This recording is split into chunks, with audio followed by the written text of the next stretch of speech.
Thank you very much. This morning we're going to look at a few of Jesus' words in John chapter 10. So if you've got a Bible in front of you, would you like to grab it? I'm going to look at John chapter 10, starting at verse 14, and the words have just come up on the screens. And Jesus says this: I am the good shepherd. I know my sheep, and my sheep know me. Just as the Father knows me, and I know the Father, and I lay down my life for the sheep. I have other sheep that are not of this sheepfold. I must bring them also. They too will listen to my voice, and there shall be one flock and one shepherd. The reason my Father loves me is that I lay down my life only to take it up again. No one takes it from me, but I lay it down of my own accord. I have authority to lay it down and authority to take it up again. This command I received from my Father. This morning, I'd like to talk to you about finding the right direction. I need direction in my life. There are many areas in which I need direction. Last week, I went to the hairdressers for my haircut. I hope you like it. Now, there are some people who love going to the hairdressers. They love the pampering, they love the attention on them. I am not one of those people. I don't know what it is. I think it's something about having someone's full attention on me for a prolonged period of time that just makes me feel very exposed and awkward. And so what I end up doing is when they say, what would you like today? I can only come up with one word: shorter. And really, all I do is whatever they have done to my hair, however bad it looks, I just say thank you and I get out of there as quickly as possible. But I've discovered that my dislike for the hairdressers has spread to me being there with someone else. A couple of Christmases ago, my wife suggested I take our 3-year-old son for a haircut. And as a dutiful husband, I followed, and we went to the hairdressers. Went through my usual routine. Shorter, please. Let's get out of here. And I returned later that afternoon for my wife to open the door to a little 3-year-old boy who no longer had long, blonde, curly hair, but had a new grade 1 shaved head. Now, I cannot repeat some of the words that my wife said to me, but she did say, "You are never taking our children to the hairdressers again." When I'm at the hairdressers, I need a little bit of direction and guidance. But I think for all of us, there are areas and times in our lives where we need a bit of direction. You may have heard of Phoebe Waller-Bridge, the actor and writer. Last week she won a BAFTA, and she's just written the new James Bond movie. And I was really struck by some of the words that she scripted for a character in her BBC programme, Fleabag. The character says this: I want someone to tell me what to wear in the morning. I want someone to tell me what to wear every morning. I want someone to tell me what to eat, what to like, what to hate, what to rage about, what to listen to, what band to like, what to buy tickets for, what to joke about, what not to joke about. I want someone to tell me what to believe in, who to vote for, who to love, and how to tell them. I just think I want someone to tell me how to live my life. Because so far, I think I've been getting it wrong. And that perfectly describes how I felt, age 21. I'd just finished 4 years at music college. And I looked out at the rest of my life. I didn't know what to do. I felt like I was standing on the edge of a cliff, uncertain what lay ahead. How should I live the rest of my life? And maybe today you're feeling a little bit like that. Maybe there are some decisions looming in your life. Should I go for this career? Should I go for that career? Should I start this relationship, or should I end that relationship? Do I take up this business opportunity, or do I follow this dream? How should I live my life? I think we have so much fear often about making the wrong decision. What could life look like if there was someone to guide us through it? It's into these questions that I think the image of the Good Shepherd speaks so powerfully and so deeply to each one of us.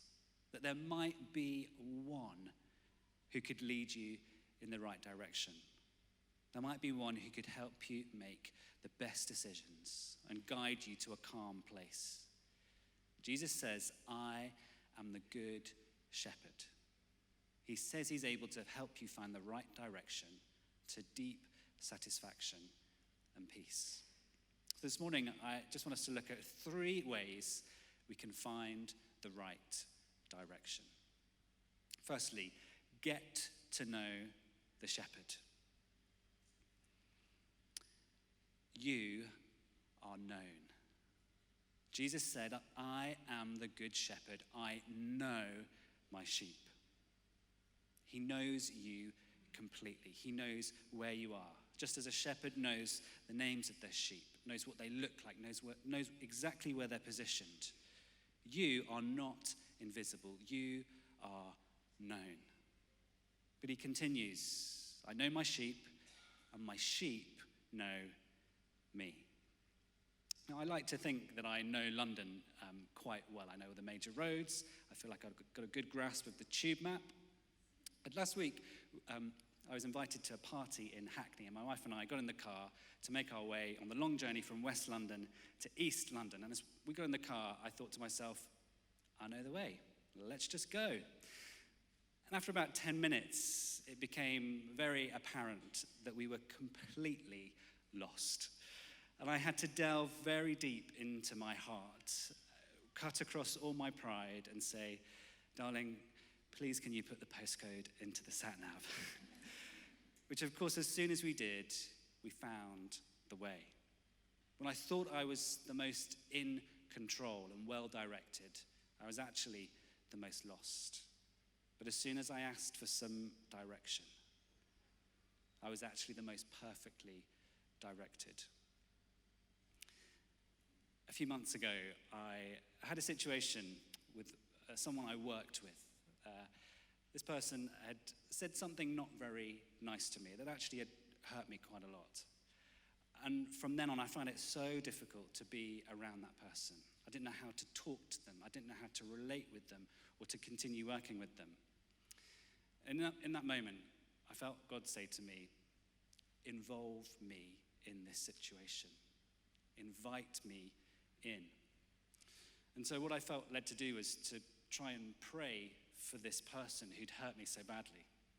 So I tried every day for a month to pray for this person. I didn't make it every day, but I did my best. And do you know what happened at the end of that month? The person who'd caused me so much hurt, well, they didn't change at all. But as I got to know Jesus in that situation, I completely changed. I was able to have the resources to forgive that person, to work with them again, to encourage them and bless them, and can be completely changed.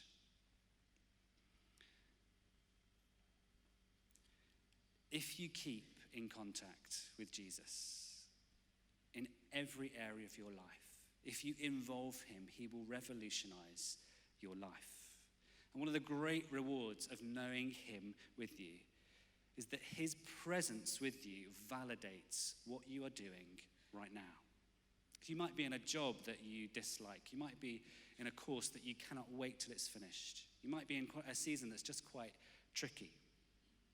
But knowing that Jesus is with you for however long you're in that job, on that course, in that season, knowing him with you means you matter, your situation matters, and he can direct you to have a great impact where you are. Get to know the shepherd. But secondly, we can find direction as we listen to the shepherd. Jesus says, my sheep will listen to my voice. 9 years ago, I didn't work for a church. I was actually a musician, a drummer, a freelance drummer. And a lot of my work meant traveling, being away from home for quite a while. And during that time, I was engaged to a beautiful lady called Martha. And during our engagement, we began a hypothetical discussion about what would happen if I received an amazing job opportunity, a tour, a concert, something, for during the time of our honeymoon. What would I do? And the conversation was very pleasant until I started naming all the bands that I would cancel our honeymoon for if they asked me to go on tour with them. So I said, well, if Coldplay called me up and they needed a drummer, I'd have to cancel the honeymoon, definitely. If the Foo Fighters called, well, probably I might still do the honeymoon. But Radiohead, the honeymoon totally cancelled for Radiohead. Amazingly, we stayed engaged, and 3 weeks before the wedding, I received an email. The email was titled, Invitation to Audition.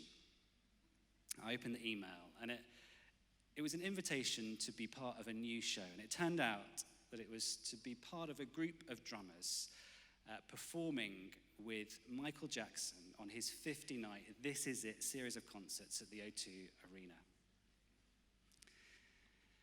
You'll never guess when the tour was due to start. During my honeymoon. I had a decision to make. Take up a once-in-a-lifetime opportunity to perform with the king of pop himself, Michael Jackson, on stage at the O2 Arena, or go on my honeymoon. And ultimately, the decision was, what's going to come first? Is it my career, my fame, an amazing opportunity, or is it going to be my fiancé and my marriage? Well, hopefully you'll be glad to hear I took the job. Of course I didn't. Of course, I went on my honeymoon. Of course, I went on my honeymoon. And I've had many happy years of marriage since, thankfully. But when we have these kind of decisions, how do we hear God's voice? How do we find direction? Well, there are many ways, but I think one of the ways that I found most helpful is listening to God's words in the Bible. You know, when I had to make that decision about that job, you know, I knew that what the Bible shows is that marriage is a greater priority in my life than my career. It's a tough decision, a really difficult decision, but that direction helped me make a right decision. And that's why so many of us here at HTB do the Bible in 1 Year app, because we want to daily listen to God's voice. But I think for each of us, there are so many voices in our lives trying to direct us. For us, it might be a career that says, if you work hard at this, keep doing longer hours, keep working your way up the ladder, then things will get better. The voice might be finances, saying, if you just make this bit more money, if you make this slightly unethical decision, if you take this risk and make more money, things will be better. You know, the way that I know there are so many voices in my life, the way I know that I want a voice in my life, is by the number of times I check my phone each day. Maybe there's an email that will guide me some way. Maybe there's a message that will entertain me. Maybe there's a post online that might motivate me. Maybe there's a website that might show me the right way. We constantly want a voice, but Jesus' voice is probably the only voice that really wants the best for you. I think for some of us, it may feel limiting, saying, I'm not going to listen to that voice or that voice. I'm just going to have one voice, Jesus' voice. But I think it's ultimately the most fulfilling place. In music, there are 12 notes, 12 musical notes. A, B flat, B, C, C sharp, D, D sharp, E, F, F sharp, G, G sharp. 12 notes. But out of just 12 notes creates the infinite wonder of music. A limitation, a boundary, can create endless beauty. Listening to Jesus' voice is a path to infinite wonder and beauty in your life. Thirdly and finally, we find direction as we are freed by the shepherd. The kind of shepherds that Jesus is talking about here, for them, the shepherd's entire wealth is in the sheep. The sheep are everything the shepherd owns. So the shepherd lives with the sheep, sleeps alongside the sheep, does everything with the sheep. And you may be thinking, this all sounds nice and sheepy. But I don't really want a shepherd. I'm fine by myself. But to Jesus, the good shepherd, you are his prize. You are his wealth. You are his great joy. And the reason he wants to guide you and direct you is because he wants the very best for your life. His desire is to lead you into life, the best life now and forever. And he wants you to listen to his voice because he is so committed to you that he doesn't want you to go astray. And that's the thing with sheep. Sheep go astray, either by deciding to choose the wrong path or by just getting a bit lost. So why is Jesus' voice so much better than any of these other voices? Why is he so much better to direct you than anything else? Well, Jesus says it's because he lays down his life for his sheep. Jesus says to you, I know my sheep. I know you. He completely knows you. He knows you to the bottom. There's nothing you can do that surprises him. He knows you to the deepest places, to the hidden parts. And he says, I love you from the depth to the sky. And he says, I lay down my life for my sheep. Literally, I lay down my life in place of my sheep, in place of you and me. That means when we get lost, he takes on our lostness so we can be found. It means when we're burdened, he takes on our burdens so we can be free. It means when we head off to the dark, he says, I will die in the darkness so you can live in the light. He says, I will take your cross so you can have my crown. You have a shepherd who is so committed to you. He gives his life so you might have life. 14 years ago, I walked out of the music college that I'd been studying at for 4 years, and I walked straight through the doors of this church. And I began to realize that the lostness, the anxiety, the worry that I had was because the guiding light in my life was my career. I was only as good as my last performance. My career successes and failures completely dictated my sense of self and fulfillment. And it just couldn't carry me through life. I couldn't keep going like that. And a friend of mine invited me to come on Alpha. And there I began to hear a new voice. A voice that said, you are known and you are loved, whatever happens. And through that, I began to experience a new freedom to do my best in my career, to work hard, to be creative, to take risks, but not to be defined by my successes or failures, because I was defined by Jesus, who knew me and loved me. Jesus, the Good Shepherd, he frees his sheep. So whether you win or lose, whether you succeed or fail, whether you're promoted or demoted, whether you choose that career or this career, whether you make that decision or this decision, you can know always you are known, you are loved, and you are free. In Jesus' name, amen. Would you like to stand? And we're going to pray.